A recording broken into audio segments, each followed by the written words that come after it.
Welcome. This is JAMB year 2010 government objective past question number 6, and the question here says a true democracy in the modern sense exists where the dash.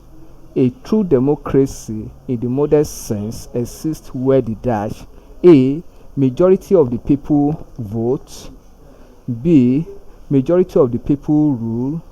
C, elite rules. D, elected representatives rule.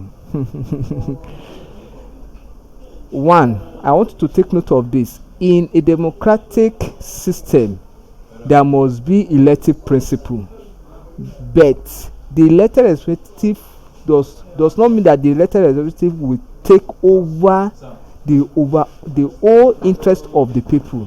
So we cannot say this is correct. Elite rule or elite rules means that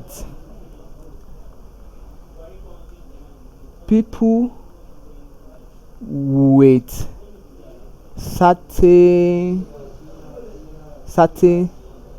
level of knowledge or qualification, and of course that is not a principle of democracy. Then majority of the people vote. Yes, in the democratic system, voting is paramount, but that is not the true sense of modern democracy. The people are expected, or the citizens are expected to vote for their leaders, but voting or election is not the main sense of democracy.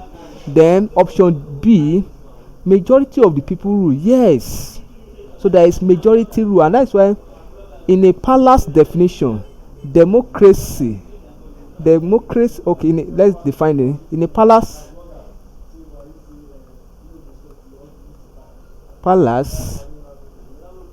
definition,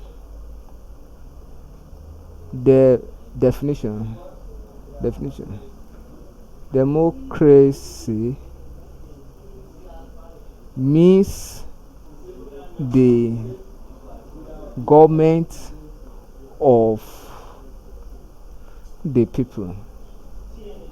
And that is why Abraham Lincoln, who happened to be the 16th American president in 1961 to 1965, defined democracy as the government of the people, by the people, and for the people. So it means that majority rule, majority decision prevail in a true democratic system. So option B is correct. Thank you and God bless you. Kindly subscribe for more videos.